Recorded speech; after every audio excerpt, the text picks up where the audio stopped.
And we do our best. Good morning, everybody. We'll get to introductions in just a second. Do the fancy dance of trying to share PowerPoint.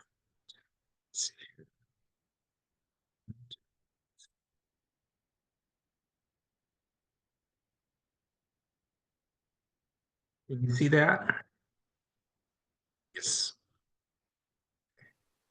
Yes, it's great. Okay. Thank you.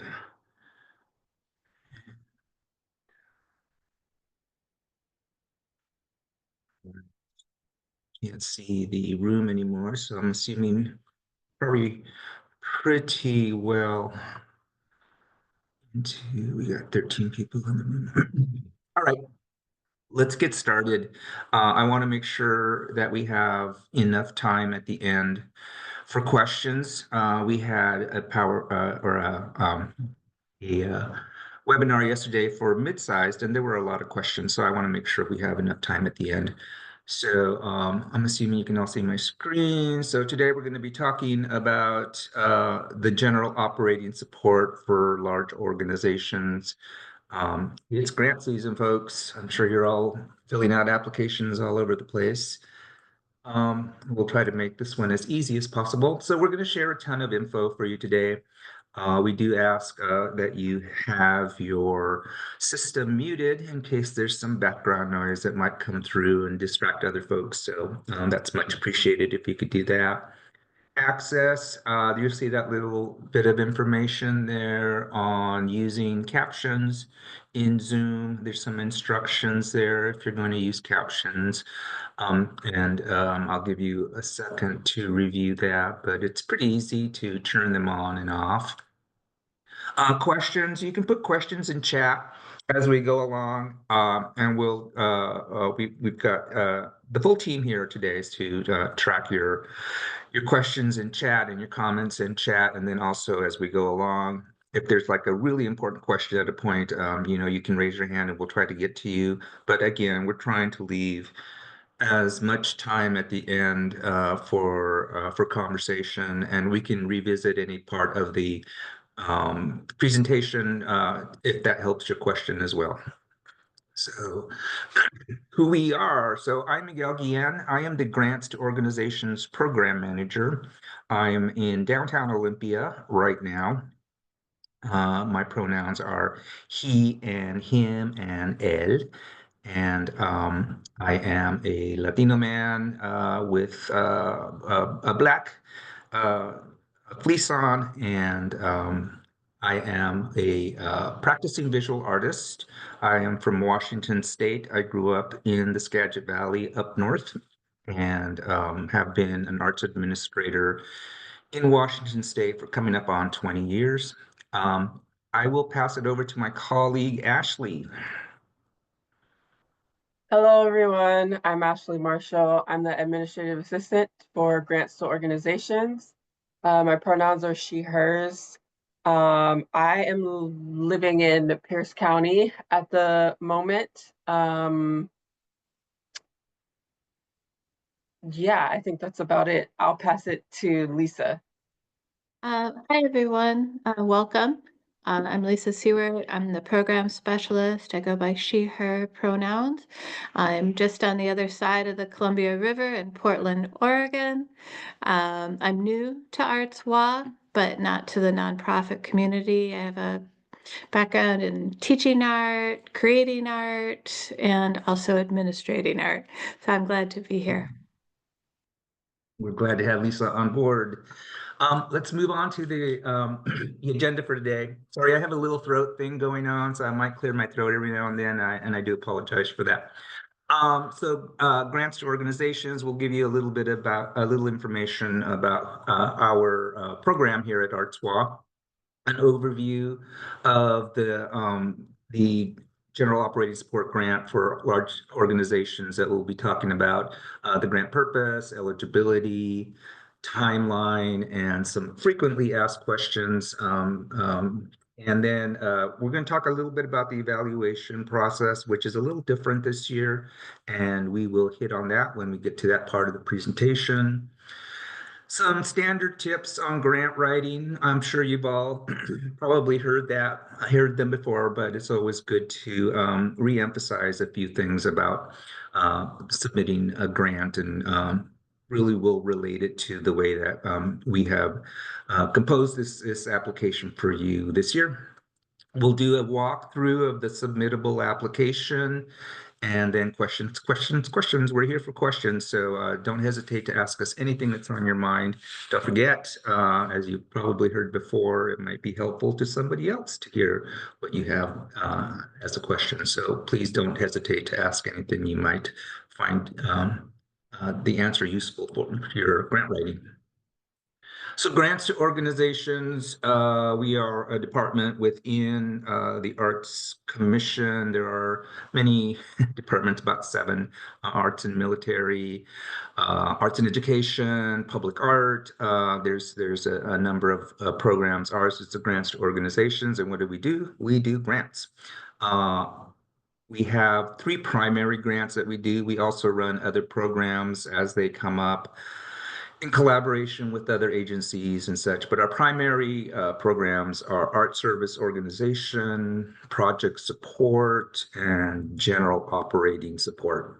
An art service organization is a grant that we do for organizations that primarily do professional development. And a good example of that that I always use is Artist Trust in Seattle. If you're familiar with them, you know that they do just professional development for artists, and they don't present art, teach art really, or anything like that. What they do is professional development, and that's what an art service organization is. Project support, you're all familiar with project support grants. We do those, and our project support grant opens up in April. And then general operating support for small and emerging organizations, mid-sized organizations, and then large organizations that we're going to be talking about today. So some of the priorities for our program in general is we try to look at applications in the entire program through the eyes of cultural equity. Our goal is to support organizations because they support the creative economy and are a vital part of the creative economy. So we look at it through that lens as well. And then for the general public, supporting arts participation, part of our process is to help try as hard as we can to ensure that grants are spread out as evenly across the state so that folks across the state have opportunities to participate in arts events and arts in general. So the general operating support for large organizations grant, it's an operating support grant. It covers day-to-day business expenses, again, operating support. The funding period for our grants is July 1st. For this year, it's July 1st, 2025 through June 30th, 2026. That's our fiscal year, and that's also our funding year. These are 2-year grants. They're not big grants, but what we have to offer is $6,000, and then we break that up into 2 fiscal years. So you would get a contract for $3,000 this year, and then we would renew that contract for year 2 for another $3,000. We do put an emphasis on organizations that focus on the work of communities not fully or authentically represented in their region, especially those that focus on communities impacted by historical and structural inequity. And those folks are strongly encouraged to apply. And if you ever have any questions about that, you can contact us and we'd be happy to chat with you about what that might mean for your particular grant or how you might incorporate that information into your grant application. Eligibility, a mission that centers arts, culture, or heritage is what we look for. Publicly accessible programming, a minimum of 3 years of programming history. We want you to be based in Washington State. Annual operating budgets of $350,000 and up is what qualifies you for the large category.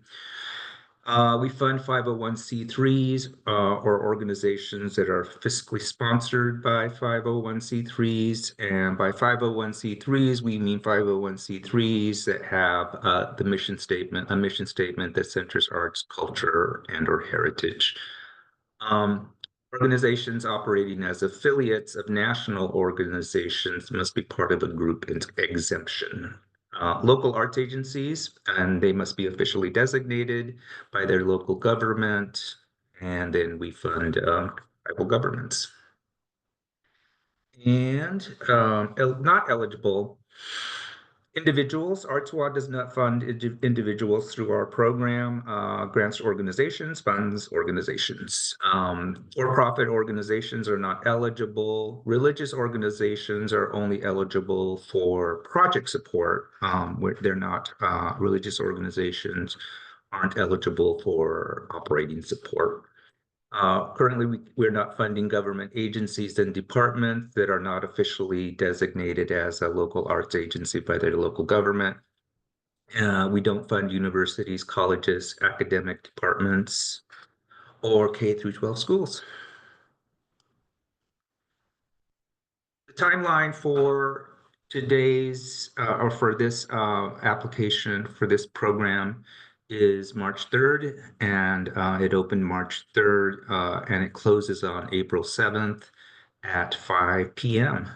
The next webinar for this program, for this grant, will be March 26th. And we do have office hours.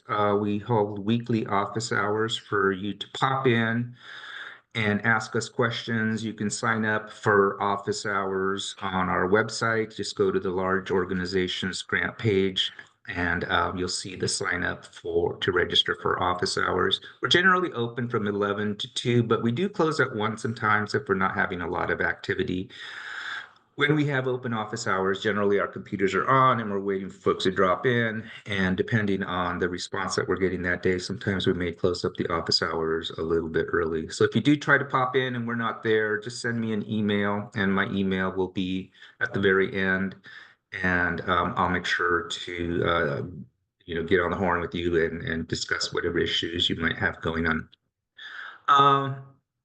And notification of applications. We've given ourselves a lot of time this year to send out notifications, and that's based around the type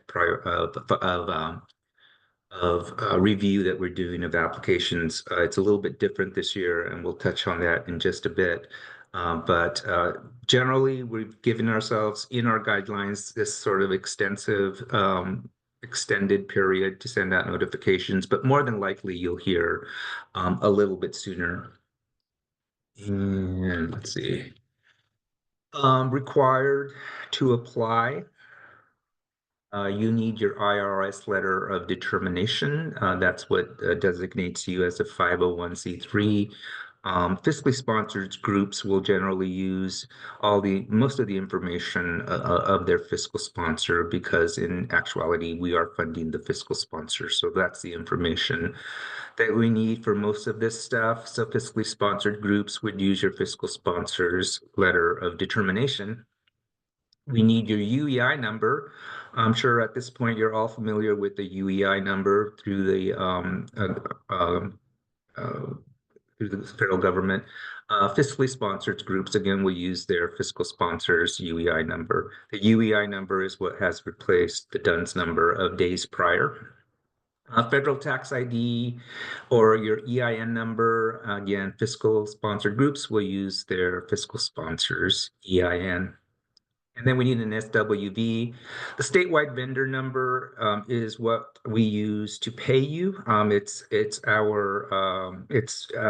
what the Office of Financial Management uses to cut your check or to deposit your money in direct deposit. So it's sort of our banking part of this. We can't pay you without a statewide vendor number. So you can apply without one, but and put in zeros or put in applying in that spot. But should you get a grant, of course, we're not going to be able to pay you until we have that number. So we want to get it in as quickly as possible. And then we need your UBI number. Everyone uses their own. So in this case, fiscal sponsors use theirs, but the funded group also needs to have a UBI. We consider it important that funded fiscally sponsored groups have that personal identity with the state as an organization. Primary purpose for that is in the event that there's a conflict between the fiscally sponsored group and the fiscal sponsor. The fiscally sponsored group will have better standing if they actually are registered as opposed to being a group of folks that, that are having trouble. So identifying yourself as a state nonprofit is easy to do, and there's some paperwork, but we do encourage you to have your own UBI number um, as a fiscally sponsored group. We have an accessibility coordinator on staff here at Artswa. For accessibility questions, we ask that you reach out to her. She's not going to give you technical advice on the application or anything like that. What she's there to do is advise you on processes that you might be using regarding accessibility, give you resources, just generally have a chat with you about accessibility. She's really good at what she does, and we're lucky to have her, and you're lucky to have her. You can reach out to her and have general conversations with her about accessibility. She's got a lot of information, but then again, she's not there to give you specific technical advice on your application, more advise you around issues of accessibility. Her name is Alexis Sarah. She's great. All right, so some frequently asked questions is are can organizations apply for multiple arts wall grants? Yes and no. So the each department that I mentioned earlier has granting programs, the majority of them, and you can apply within each of those individual programs. For instance, you can apply to grants to organizations, and also apply in arts and education, which is the most common combination that we see. You just can't apply for two grants to organizations funding programs, so one per year. What happens after an application is submitted? So this is part of what we're going to talk about today. So right now, what would normally happen is that arts grants are normally competitive. This year, given the funding that we have available and the exponential amount of growth that we've seen in applications, after the last couple of funding rounds, we've seen not enough money. And just to be perfectly transparent with you, the Grants to Organization program has $500,000 to distribute to the entire state. That is our NEA money that we get every year. And as our applications have grown, we've seen more and more, we've seen less and less applications reaching rural communities. So this year, and underserved communities. So this year, we're going to go with priority funding and try and get some of that money out into the rural areas of the state. You'll see that in the guidelines. And hopefully, what this will do is try and level the playing field a little bit as we um, uh, improve our funding here at Arts while we are working really hard to get more money in. But essentially, within our organization, we're considering we are kind of having a funding crisis and how to best use our funds to reach that equity that we all want to see. We are trying to move more money into the outer regions of the state and to more underserved communities. And what that means in terms of what happens after your application is submitted. Currently, we are going to get all the applications in. Staff is going to go through them, which they are doing now for the program we just closed for small and emerging, to vet the applications, see if there's any problems, reach out to folks to have them correct any problems in their applications. And then we're going to go into a session to take a look at where everybody lands according to priority and try and figure out which is what we normally do, a funding scheme for the amount that we have. For each program this year, we have $36,000 to distribute, so it's not a lot of money, and we're trying to do the best we can. One of the things that is going to happen is that probably King County is going to be moved down a little bit lower. And the reason for that is because King County has a lot more opportunities for funding. There's For Culture, there's Office of Arts and Culture, Arts Fund, which is statewide, but also has popped on the scene. And there's just more opportunities in King County for funding than there are in most rural parts of the state. And chances of receiving a grant, of course, that affects those chances. It's a little bit different in normal times. Chances of receiving a grant from ArtsWell were about 20%, so they were always a little bit low. We're trying to not change that too much, but just sort of restructure how it goes out. Priorities for operating support grants, and these are the priorities that we're going to use to try and accomplish that sort of funding strategy that we just discussed. Businesses located in the state identified as distressed areas, so all of those counties that are listed there. And again, those are in your guidelines. And organizations serving constituencies consisting of 25% or more of an underserved group. And underserved, as defined by ArtSWA's um, uh, Washington Administrative Code, means populations whose opportunities to experience the arts are limited by geography, historical exclusion, marginalization due to race, ethnicity, sexual orientation, gender identity, economics, disability, and other social or institutionally imposed barriers. So the review process, again, we're going to go through the applications. The staff will score them, and by score them we mean you'll notice that the application, when we go through it, has a lot of numbers that we're going to pull into the Excel sheets and start moving through the application. So in terms of scoring, that's what we mean is placing you within that priorities list. And then we make recommendations to our executive director. These grants are small. She can approve grants of $3,000 or less, or $5,000 or less. These are $3,000. So our executive director will approve the grants, and usually she comes back with a few questions, and we answer questions for her. And then they go to our board of directors, who ratify her approval. And then we'll start sending out notifications as soon as that happens. So some tips for strong application, some narrative questions. There's very few narrative questions in the application this year, but there is one section, and I'll point it out when we get to that section of the presentation about where those narrative questions are. But we do, as always with applications, it's always good to avoid aspirational answers. I've been doing this a while, and I've seen lots of applications. When applications speak about very broadly about what an organization does, we understand the energy behind that, wanting to really not just say what you do, but say what you intend to do and things like this.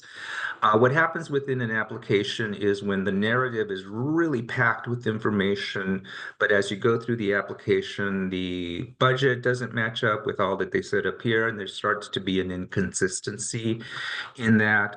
That's where it can become a problem because, while it's good to say you do a lot of things, being specific, concise, succinct is important because it's really good when it matches up with everything else that you're presenting in the application, including the budget and such.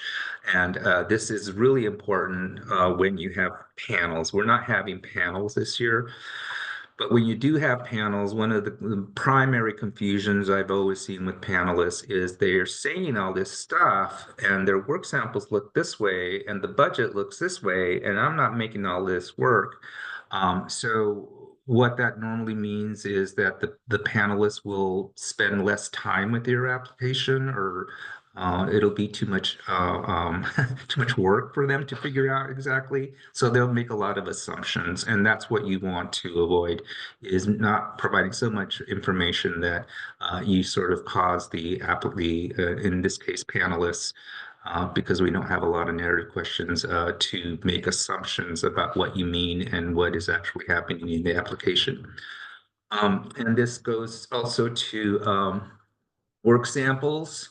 The way that we've constructed applications this year, because we're not having panels, is we've considered two things, and one of them is this year is a tough year for arts funding, in the sense that there has been a change in administration that has the potential to really affect the way that we do funding in the arts with regards to um, several things, and I'm sure you all know what those are: issues around gender identity and DEI and things like that. At this point, Artswell has not received any information from the NEA to change our processes, so we're running everything as normal, with the caveat that in anticipation of this, we created an application that is easily auditable. We're expecting the potential possibility of a high amount of audits this year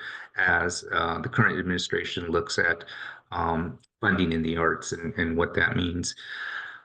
So what we're asking you to do with work samples is to help us by ensuring that the work samples you provide reflect the narrative or the intent of the application. So we really want to see you in action. If you're a gallery, show us images not of individual works, because we're not evaluating works, but we're evaluating as arts participation.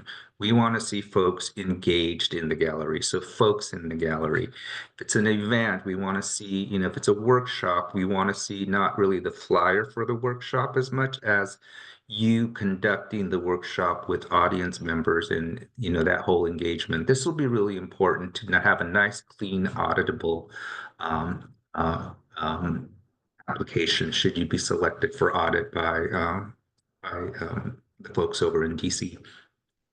So reflect your programming, visual representation of narrative answers. Again, that's the consistency of whatever you say.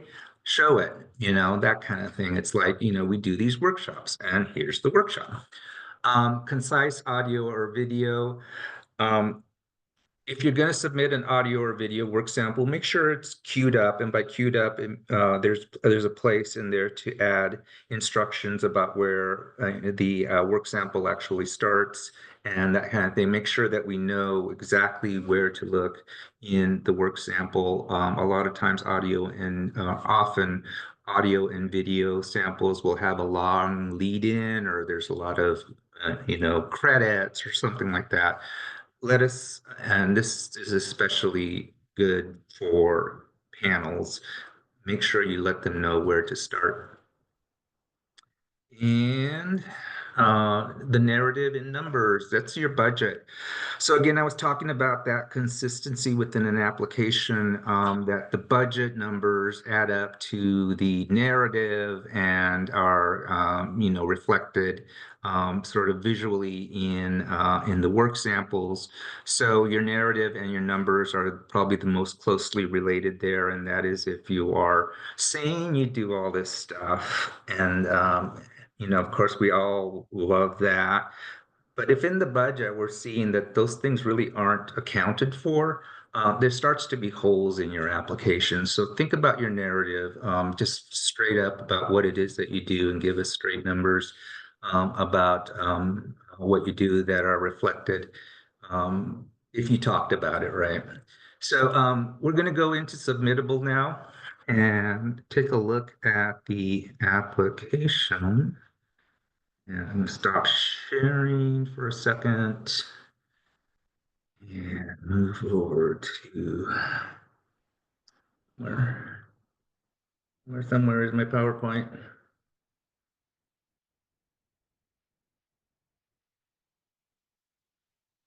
Right, folks. Let's see here. sorry, I'm not trying to get, what am I thinking? Sorry, I want to go into the submittable. All right, so I've got myself straight now. And here we go. All right, I hope you can all see that. And I'll start with, this is the application. We're not seeing your screen yet, Miguel. Okay, how about Yes, we're good. push the share button? Okay, so this is the application. You'll see it's just some standard stuff at the beginning. Here is where we do see a lot of errors happening, and what we want is the organization name, not the name of the person that is filling out the application. So we don't want a person's name there. We want the organization name there, and that mix-up happens quite often, and we understand. And then a DBA, if you have a DBA. Your mission statement is really important. We want not a mission statement that you've constructed for the application. It's a mission statement that you share with the public. It's a mission statement, and this is why we ask for the link on your website. Mission statements play a really important role in our funding.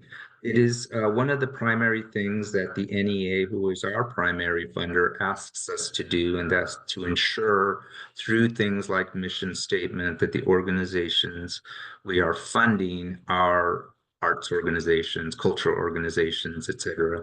And usually that is the place to find that or make that sort of check is in the mission statement. So please don't construct a mission statement just for this application. And it's important for us, and especially again, I don't want to harp on this too much, but I am considering, I have been through multiple audits with the NEA and the NEA audits when they get audited. And it's a very uncomfortable thing for organizations to do that, and for us to have to participate in that as well. So we're trying to make sure that we have as much instruction in the application that provides the background, the purpose, the reason that we provided you funding. We need that verification, and mission statement for the NEA plays a big role. And then a link, the type of organization that you are. These will open up different types of questions in the application. Let's just select 501c3 is probably the most common for large organizations. We're going to ask for your letter of determination. And the numbers we spoke of, 501c3, your EIN, and your UEI, your SWV, your UEI, and then we're also asking for legislative districts. We're going to do this is going to be, we haven't always asked for legislative districts, but we're going to make that an always thing now. We're always going to ask for your legislative districts. As we go into tougher funding periods, trying to, as I mentioned earlier, secure more funding for programs so we have more money to give to you, we are going to start identifying legislative districts that are benefiting from arts funding so that we can speak more clearly to our legislators about what is affecting their particular region. And so we'll be pulling that information regularly now. Transparency, this is just, is there anybody in your organization that is affiliated with ArtsWA in one way or another? We just want to know, it's just a transparency thing. What we do when we see a conflict like this is we look at it and we know it's there, and then we move on. It doesn't affect us at all in terms of how we're going to evaluate your application, or if we're going to evaluate your application. This is a public records transparency thing. The type of geographic location that you're in, urbanized areas, cities, and rural and suburban and such. So that, and then your address. Address is important again because of the way that we're funding this year, and just sort of the preparation that we're making for whatever may come from this current administration, is we want to make sure that the organizations we fund are rooted somewhere. and PO boxes aren't working as well for us in that situation. So we want to know where you are physically located to begin with. So your actual address for the organization. If there's nobody in your organization, if you don't have brick and mortar, or something like that, we encourage you to either use the address where you get your business mail, if it's a residential or another type of address, but not a PO box. And or sometimes maybe use your executive director's location. But we are really wanting you to use a physical location for your organization this year. Um, and then the county where you're located in, again, that is the county where you're sited, wherever you're receiving your business mail or your brick and mortar is. We want to know where that is. It's really important that we get that information. We understand that you provide services in other areas, but this is about where you are physically located. And then some information about managing your grant inside of your organization. And then we get to the budget. So we're asking some information this year on a few levels. We're asking for a projected budget for your upcoming 2025 funding year. This is an estimate. We're not going to hold you to this in your final report or anything like that. What we're doing here is, again, setting up a good audit trail in terms of funding you without a panel. We want to make sure that we've covered bases, and one of them is ensuring that the organization has a forecast for the coming year. So we want a general budget from you estimated for the upcoming year. And then we want your previous year's budget. So that is the future, and then we have the past and your previous year's budget. We want you to upload that. And then from that document, we want you to isolate the amount that you received in total income, the amount that you received as expenses, and then in kind if you were tracking that in your budget. It must be reflected in your budget to actually exist in this case, and that's air quotes if you can't see me.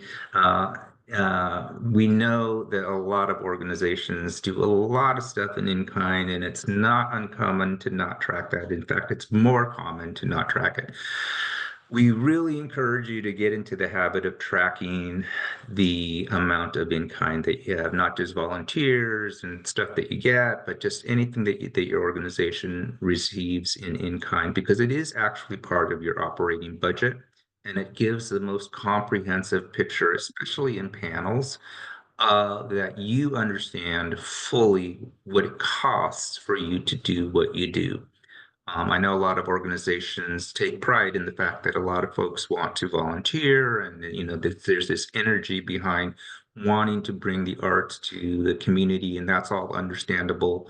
When it comes to budgeting, it does, and I've sat in many panels with panelists who are confused because of the amount of stuff that an organization says it does, and then it's not in the budget, and then there's the in-kind, and it starts to get a little bit confusing when you can start itemizing these things in the application by reflecting, and one of the things is reflecting your in-kind in your budget.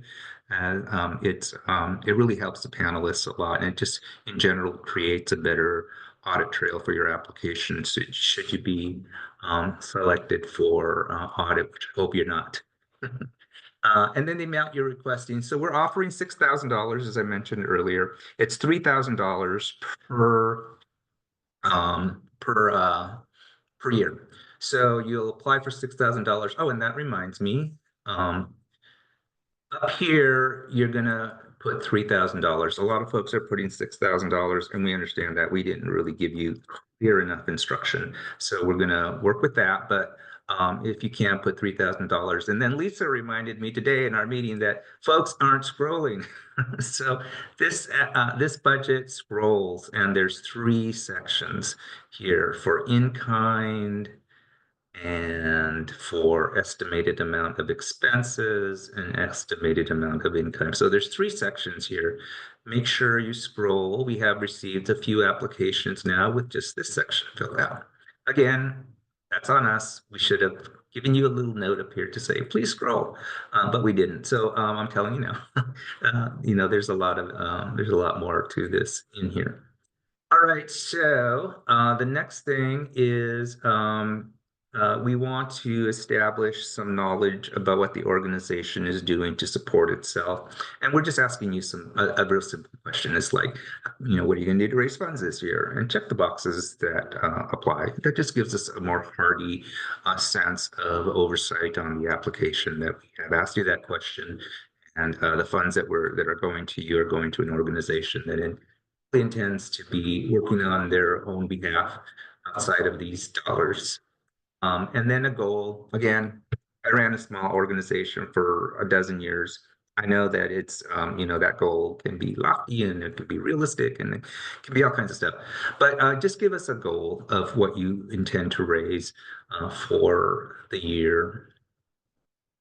ADA compliance, we want to make sure that you are ADA compliant. If you check these boxes and then you also have questions, again, you can always reach out to Alexis and talk about what you have going on. She's not going to say yay or nay to the application or whether or not you're doing the right thing. She's just going to discuss accessibility with you. And again, counties where you deliver programs. So earlier we asked you where you are cited, and now we want to ask where you are doing programming. So we have separated those out a little bit.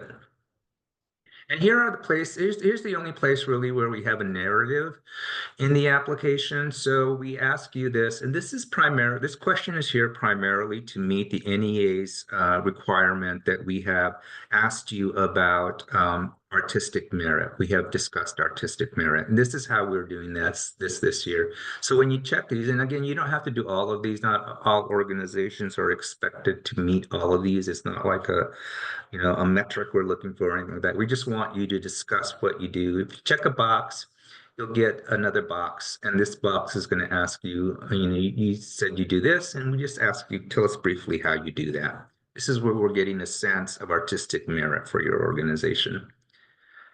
And then we have artistic discipline. So right now, the agency is switching over to Salesforce. We've never had a CRM, relations management system, or whatever the CRM stands for. We have never had one of those, and we're switching over. One of the things that happened was that some of the questions and responses got hardwired into the CRM, and we're now stuck with them.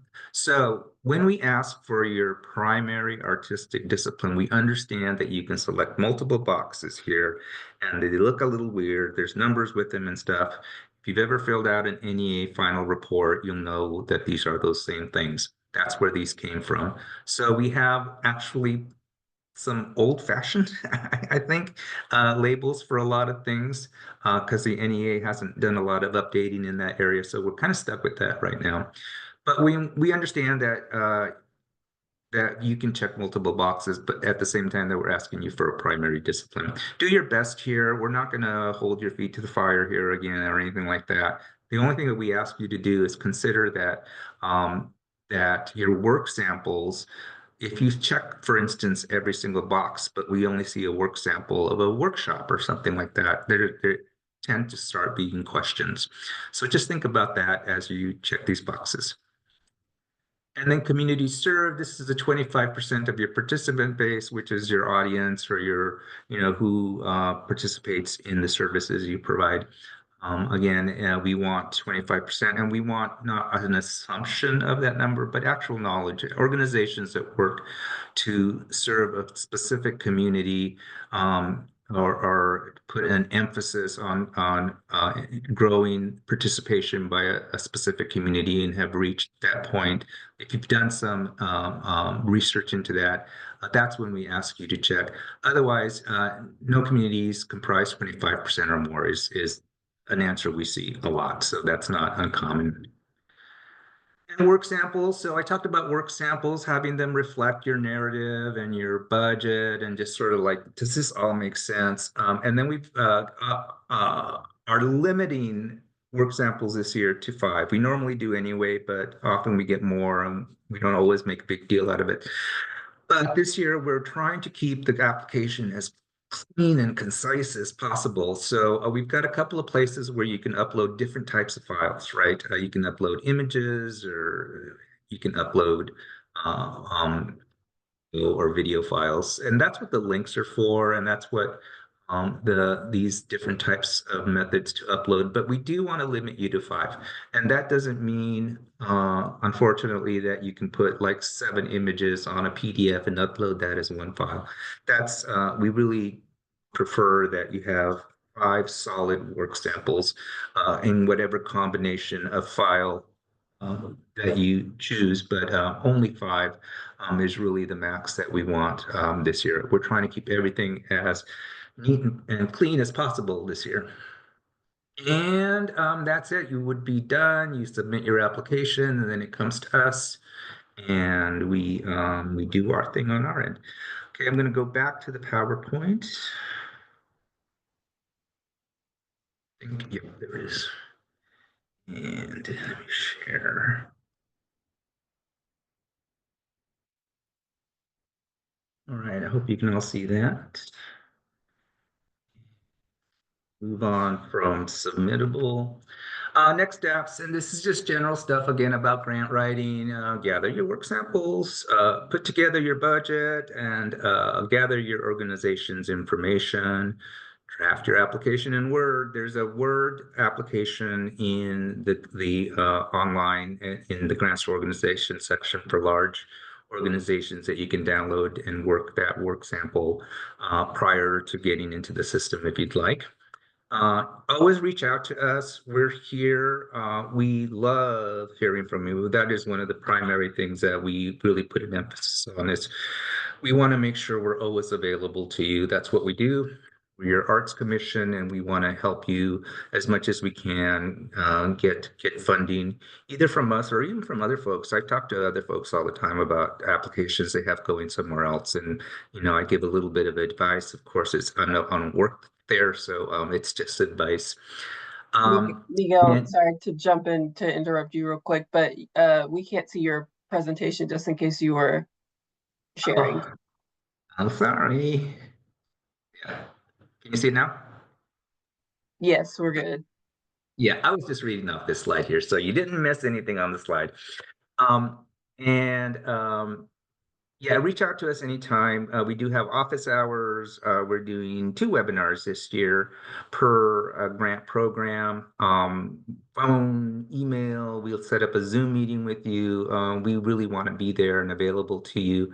Emails, we make a really strong attempt to answer all emails within 24 or so hours. We don't let it go too long unless we're like really swamped, and then we'll maybe be a little bit more, but not much. Don't hesitate to reach out to us with any questions you might have. We want to make sure that you get your application in by 5 p.m. On the deadline date of April 7th. We do not make exceptions on deadlines. That's a really important thing for us. It's actually something that if an organization puts out guidelines, they really should never fudge with the deadline, because guidelines are a very important part of any process for a grant. And we want to make sure if 90% of 98, 99, 99.9% of the folks made the deadline, that we honor their work. And let's see here. So that's it. I don't know if you want to, this is a moment where you can maybe pull out your phone and grab our information if you'd like. But thank you for being here. Myself, Ashley, and Lisa are here to help you with your application, and we can open it up for questions. We do have one question that was in the chat asked by Kara, I believe. Um, They say, just to clarify, Artois will be distributing $36,000 each year over the next 2 years. So 12 grants will be awarded, or $36,000 over the next 2 years. So 6 grants will be awarded. So we're $36,000 for each program this year. So that doesn't necessarily mean that's the number that we don't want you to do that math with like the number of grants. We may have to make, as it's stated in the guidelines, sometimes we have to make grants a little bit smaller. So we don't want to, generally you apply for $3,000 and we hope that we can give you $3,000. But sometimes, as you probably experienced, if you've gotten an Artswell grant before, we have to change that amount. So $36,000 each year. This year, for grants to large organizations. This year, we have $36,000 to give. Next year, we'll get our next batch of money from the NEA, fingers crossed. And then we'll get the second $3,000 from that amount. So, yeah, hope that made sense. I have a question. Can you hear me? Yeah. Okay. Last year we were under 350,000, but this year our budget is over 350,000, so that's fine, correct? So if at the close of your last operating year, if you were over 350,000 or over, then you're now in the large category. But last year we were under 350,000, I believe. So, but this year our budget is over 350,000. So this year you're anticipating a budget over 350,000. Yeah. We go by what you closed your last year with. Oh, okay. I'll have to double check that. Yeah, so that's why we have these open at the same time, mid-size and large.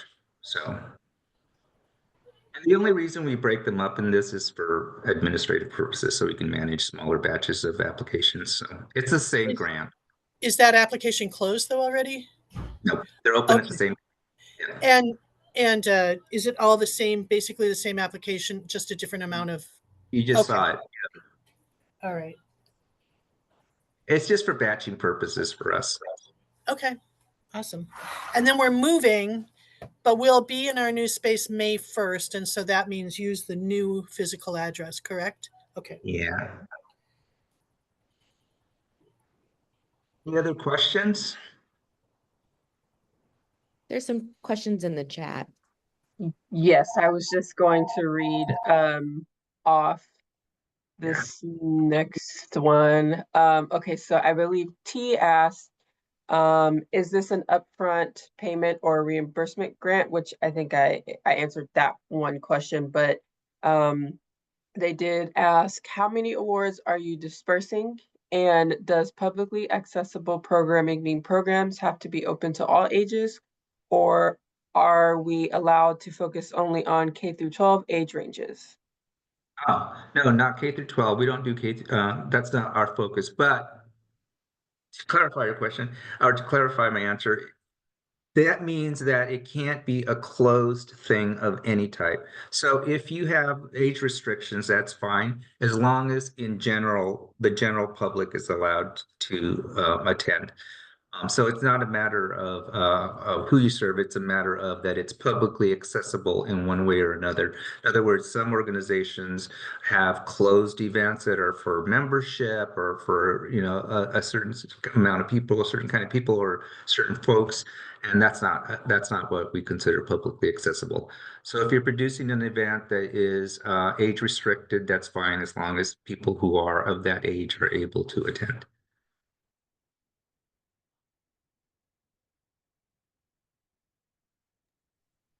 One more question in the chat. Erica asks, what is considered a local arts agency? How or what is that designation? And is that mutually exclusive of being a nonprofit? That is one or the other, or does your organization have to be both? No, a local arts agency is a very specific thing, and you can Google local arts agency and get a definition. Americans for the Arts, I believe, has the best definition, but a local arts agency is normally found in rural areas where local governments can't really afford, in terms of their tax base, to have things like arts commissions and things like that on their government. So what they do is they designate a local nonprofit, usually, to be the arts and culture arm of the local government. That's an official designation. The local arts agency doesn't have normally what the local art agency is an organization that doesn't have a specific discipline purpose. In other words, it serves the community for all its arts and culture needs that aren't discipline specific, and they do that with some support from the local government. Sometimes they use their offices for meetings. They report to the city council on what they're doing and that kind of thing, but they're normally a separate nonprofit that's been designated by the local government to do the arts and culture work of the local government.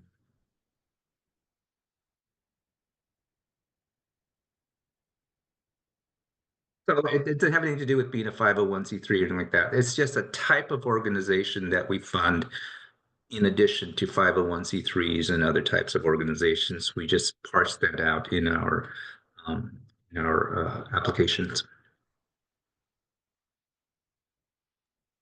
And Julia from Seattle Opera asks, on the preference for programs and orgs that serve rural areas, is there an accounting for community program sites versus our organization address? Our organization has a Seattle address, but a significant number of our community programs are outside of King County. So that would be in the part of the question where we ask where you additionally provide additional services. You would indicate the counties. So all of these things are gonna all these questions are going to be a big pull, and we're going to be looking at all of those individual items. So if you're in King County, but you provide a number of services outside of King County, we'll take that into consideration. This is the first year we've done this, and so we want to just be transparent that we are wrestling through this in terms of how we're going to provide this service to rural areas while also honoring the good work that's done in King County. So it's going to be a little bit of a challenge, but or a little bit of work, it's not really a challenge. So if you are in King County, you provide services outside of King County, you would list the counties where you provide services. I hope that makes sense. And feel free, folks, if you want to unmute and just ask me your question yourself, that's cool too.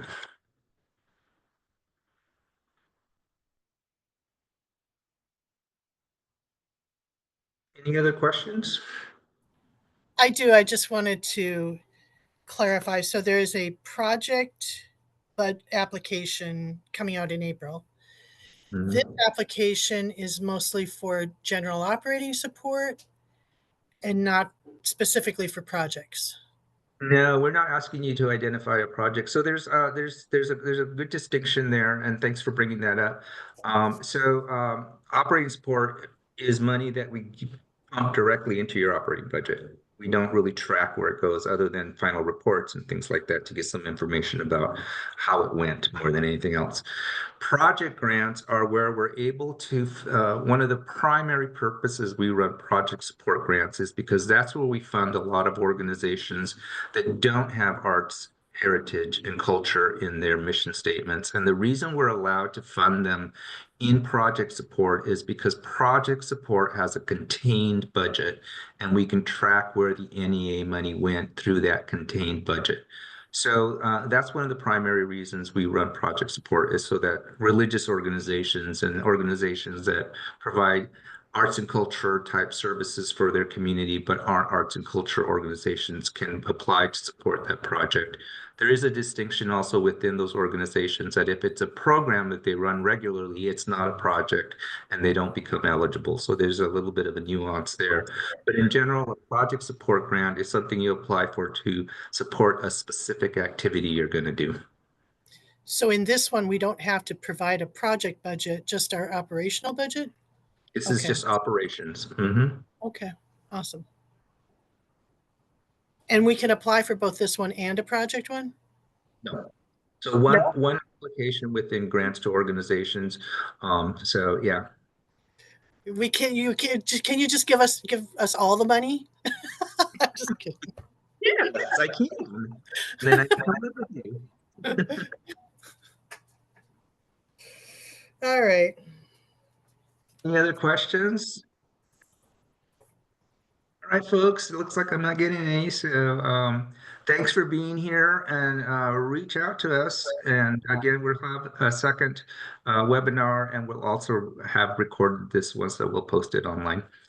All right. Have a